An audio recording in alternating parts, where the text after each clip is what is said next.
नमस्कार दोस्तों, हमारे TI स्टोरीज यूट्यूब चैनल पर आपका स्वागत है। दोस्तों, आज फिर हम आपके लिए ज्ञान से भरी एक कहानी लेकर आए हैं। यह कहानी आपको जरूर सुननी चाहिए, जिससे आपको जीवन जीने का सही तरीका पता चलेगा। आज की हमारी कहानी में गौतम बुद्ध कहते हैं, खुद पर ध्यान दो, लोगों पर नहीं। एक बार की बात है, एक लड़का था, उसका नाम सबल था, जो नगर में रहता था। वह अपने जीवन से बहुत निराश था। उनकी निराशा का कारण यह था कि वह अब तक अपने जीवन में कुछ नहीं कर रहा था। उसके माता पिता उसे ताने मारते थे कि आपके सभी मित्र कुछ न कुछ कर रहे हैं, लेकिन आप अभी भी घर बैठे हैं। दोस्तों के बीच भी अक्सर उनका मजाक उड़ाया जाता था। वह कहीं जाता तो लोग उससे पूछते कि आप क्या कर रहे हैं। उसे यह बताने में भी शर्म आ रही थी। वह कुछ नहीं कर रहा था। धीरे धीरे उसने रिश्तेदारों से मिलना जुलना कम कर दिया और लोगों से मिलना भी बंद कर दिया। वह ज्यादातर समय घर पर ही रहता है। वह अकेला रोता है और भगवान को कोसता है, और तो और अपनी किस्मत को दोष देता है। अब उसे अपना जीवन बोझ लगने लगा था। कभी कभी वह सोचता कि कब वह कुछ करने के योग्य बनेगा, और फिर वह सोचता कि जिंदा रहने से अच्छा मर जाना है। एक दिन वह अपने नगर की एक गली से गुजर रहा था। तभी उसने देखा कि एक उपदेशक दुख और परेशानियों पर उपदेश दे रहा है। वह भी उसी भीड़ में सबसे पीछे बैठ गया और गुरु के प्रवचन सुनने लगा। उपदेशक कह रहा था, दुख एक शिक्षक की तरह है, जो हमें जीवन की सच्चाई दिखाता है और हमें जीने का सही तरीका सिखाता है। आप चाहें तो जिंदगी जीना भी सीख सकते हैं। गुरुजी उपदेश दे रहे थे कि तुम चाहो तो कुछ भी हासिल कर सकते हो, और अगर चाहो तो एक कोने में बैठकर रो सकते हो। इन सभी बातों को सबल ध्यान से सुन रहा था, लेकिन शिक्षक की यह बातें पसंद नहीं आई। उसने खड़े होकर कहा कि कुछ भी सिखाने से दुख दूर नहीं होता। इसमें केवल दर्द होता है। दुख की पीड़ा अनंत है। ऐसा लगता है कि इसके बाद कुछ होने वाला नहीं है। इससे कुछ भी फर्क नहीं पड़ता है। इसके सामने तो मौत भी छोटी लगती है। उपदेशक ने कहा, फिर तुम्हारा दुख क्या है? सबल ने उसके सामने अपनी सारी व्यथा सुनाई और पूछा, मेरे दुख का कोई उपाय है तुम्हारे पास? यह सुनकर शिक्षक मुस्कुराए और बोले, तुम उस दिन मेरे पास आओ जब आपके जीवन में वास्तविक दर्द हो। मैं आपकी समस्या का समाधान अवश्य करूंगा। यह कहकर गुरु वहां से चला गया। सबल ने सोचा, कहीं मेरा दुख नकली तो नहीं है? क्या मैं जिस दर्द से गुजर रहा हूं वह नकली है? मेरा दुख कोई नहीं समझ सकता। जब मां बाप नहीं समझते तो गुरु क्या समझेगा? उनके दुखों से व्यथित होकर सबल ने एक फैसला लिया कि अब वह कुछ करेगा। सबल ने एक छोटा व्यवसाय शुरू किया, पर उसे सफलता नहीं मिल रही थी। लेकिन उसके घर वाले पूछते हैं कि क्या वह कुछ कोशिश कर रहा है। वह अपने व्यवसाय में लगा रहा और धीरे धीरे उन्हें सफलता मिलने लगी। फिर उसने गति पकड़ी और केवल 3 साल के अंदर ही वह एक बड़ा बिजनेसमैन बन गया। अब सबल के आसपास ऐसे कई लोग थे जो उसकी परवाह करता था, जो उससे प्यार करता था। अब उनके परिवार के सदस्य भी उसकी तारीफ करते नहीं थक रहे थे। दिन ब दिन उसके मित्रों की संख्या बढ़ती जा रही थी। अब वह अपनी जिंदगी से बहुत खुश था।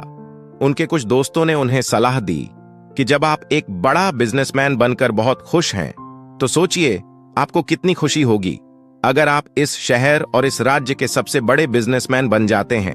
कितने लोग आपसे जुड़ना चाहेंगे, आपकी कितनी बड़ी ख्याति होगी, और स्वयं राजा भी आपसे दोस्ती करना चाहेंगे और जरूरत पड़ने पर ही आपसे पैसे उधार लेंगे। दोस्तों की यह बात सबल के मन में घर कर गई। अब वह और पैसे कमाने की कोशिश करने लगा, लेकिन उसे यह सब बहुत ही जल्दी चाहिए था। वह समय बर्बाद नहीं करना चाहता था। उनका अधिकांश समय इन चीजों को प्राप्त करने में गलाने लगा। इसलिए वह ऐसे काम करने लगा जो सही नहीं था। उसने बड़ा उधार लेना शुरू कर दिया। उसके दोस्तों से पैसे की मात्रा और अधिक मुनाफा कमाने के लालच में वह अपने माल में मिलावट करने लगा। उसने अन्य व्यापारियों के खिलाफ भी साजिश रची और उन्हें डराया धमकाया। जैसा उसके दोस्त कहते थे वैसा ही करता था। वह इन तरीकों से ज्यादा पैसा कमा रहा था, पर अब उसके जीवन में पहले जैसा चयन न था। उनके मन की शांति गायब हो गई थी और वह रात को सो नहीं पाता था। वह हंगामे में रहता था। वह सब कुछ पाकर भी उन्हें किसी चीज में सुख नहीं मिल रहा था। एक दिन सबल अपनी गाड़ी में कहीं जा रहा था। तभी रास्ते में उन्हें उपदेशक का आश्रम दिखाई दिया। वह रुका और गुरु के पास जाकर बोला, संत, आपने मुझे मेरे पास आने के लिए कहा था जब मेरे जीवन में सच्चा दुख आता है। अब मैं बहुत दुखी हूं कि मेरी नींद हराम हो गई है, मुझे कहीं भी शांति नहीं मिल रही है। इस प्रकार सबल ने अपनी सारी समस्याएं गुरु को बता दी। गुरु ने कहा, जब तुम पहली बार मुझसे मिलने आए थे तब भी तुम किसी दुख में थे, आपने उस दर्द से क्या सीखा? सबल ने कहा कि सिर्फ सोचने और चिंता करने से कुछ नहीं होता, आपकी दृष्टि को सच करने के लिए यह कार्रवाई करता है। और सिर्फ काम करने से कुछ नहीं होता, परिणाम भी मिलना चाहिए। जब आपको लगता है कि आपका लक्ष्य हासिल नहीं होने वाला, तब राह में चाहे कितनी भी मुश्किलें आ जाएं, मन कितना भी निराश क्यों न हो, कितना भी लगता हो कि अब कुछ नहीं होने वाला है, तभी विश्वास करें, मैं जो भी कर रहा हूं उसमें अवश्य सफल होऊंगा। खुद पर ध्यान दो, लोगों पर नहीं। लोग केवल सफल लोगों का सम्मान करते हैं। कोई कितना भी अच्छा क्यों ना हो, वह हमेशा लोगों की नजरों में बोझ बने रहते हैं।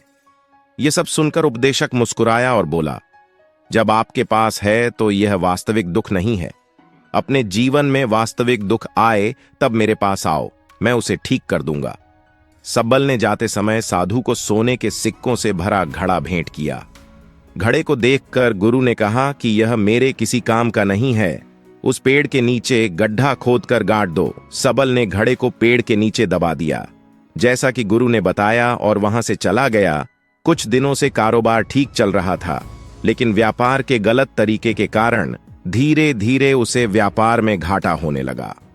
उसकी सारी दौलत धीरे धीरे खत्म होने लगी और एक दिन ऐसा भी आया जब उसके पास कुछ भी नहीं बचा और उस पर कर्ज का बोझ चढ़ गया था। परंतु वह निश्चिंत था, क्योंकि उसने अपना सारा कर्ज अपने दोस्तों से लिया था। उसने सोचा कि उसके दोस्त बुरे वक्त में उनके साथ खड़े रहेंगे, लेकिन ऐसा कुछ नहीं हुआ। जैसे ही बुरा वक्त आया, दोस्त पहले उससे कर्ज मांगने लगे। अगर उसने कर्ज नहीं लौटाया, उन्होंने उसे जान से मारने की धमकी भी दी। उनके सभी शुभचिंतक और प्रियजन उससे दूर हो गए। उसके दोस्त जो उसके साथ मस्ती किया करते थे, अब उससे दूर भाग रहे थे। उसका परिवार उसकी गलतियां और कमियां गिनने लगा। उनकी सारी संपत्ति नीलाम कर दी गई और उसके पास कुछ भी न बचा। जब उसने अपने पिता से मदद मांगी, पिता ने कहा कि मेरे पास थोड़ी सी संपत्ति है, मैं तुम्हारी मां को क्या कहूंगा अगर मैं तुम्हें दे दूं। यह संपत्ति हमारा अंतिम उपाय है। सबल के मन में गहरा दुख छा गया। उसके आसपास कोई नहीं था जो उनके दुख को समझ सके, जो उसे संभाल सके। जनता के इस विश्वासघात के कारण वह अंदर से टूट चुका था। वह सोचने लगा कि अब जीने का क्या मतलब है, अब मौत ही मेरा सहारा है। वह आत्महत्या करने के लिए पहाड़ी पर जा रहा था। तब से उसे याद आया कि उस शिक्षक ने उससे कहा था, मेरे पास आओ जब तुम्हारे जीवन में वास्तविक दुख हो। सबल गुरु के पास गया और अपनी सारी व्यथा सुनाई। आंखों में आंसू लिए उसने कहा, हे गुरु जी, मेरे दुख का निवारण कीजिए। गुरु ने कहा, जब जीवन में असली दुख होता है तब मेरे पास आ जाना, मैं इसे जरूर ठीक करूंगा। सबल ने कहा कि ये क्या हो रहा है, मेरी जिंदगी में अभी दुख नहीं है, तो आखिर असली दुख क्या है? गुरुजी ने सबसे कहा कि पहले आप मुझे बताओ, आपने अपने दुख से क्या सीखा? सबल ने कहा कि मैंने वह सीखा, जो लोग हमारे जीवन में आते हैं वह हमारी सफलता और प्रगति के कारण वो हमें धोखा जरूर देंगे, क्योंकि बुरे समय में वे हमारे साथ नहीं खड़े होंगे। वे अच्छे समय में ही हमारा फायदा उठाएंगे और बुरे समय में हमें छोड़ देंगे। उन लोगों पर ही भरोसा करें जो हमारे बुरे समय में हमारे साथ खड़े रहते हैं। लेकिन ऐसे लोग बहुत कम होते हैं, लेकिन जिनके पास है उन्हें उनकी सराहना करनी चाहिए, उनका अपमान नहीं करना चाहिए। मैंने कभी भी किसी के खिलाफ साजिश नहीं रखना चाहिए। अपना काम ईमानदारी और धैर्य से करें और कभी लालची मत बनो। अपने सारे दुख दर्द और अनुभव बयां करने के बाद सबल गुरुजी के सामने आंखों में आंसू लिए बैठ गया। कुछ देर बाद साधु उठे और पेड़ के नीचे एक गड्ढा खोदा और घड़ा निकाल लिया, जो सोने के सिक्कों से भरा हुआ था। उसने सबल को देकर कहा, मेरे पास आओ जब तुम्हारे जीवन में वास्तविक दुख हो। सबल ने अपने शिक्षक को धन्यवाद दिया और उसे प्रणाम करके चला गया। उस पैसे से उन्होंने एक छोटा सा व्यवसाय शुरू किया। अब वह छोटा व्यापारी बनकर भी खुश हैं। उन्होंने पूरी लगन और ईमानदारी से कारोबार किया। जल्द ही वह अपने शहर का एक बड़ा व्यापारी बन गया। उनका जीवन सुख सुविधाओं से भरा हुआ था।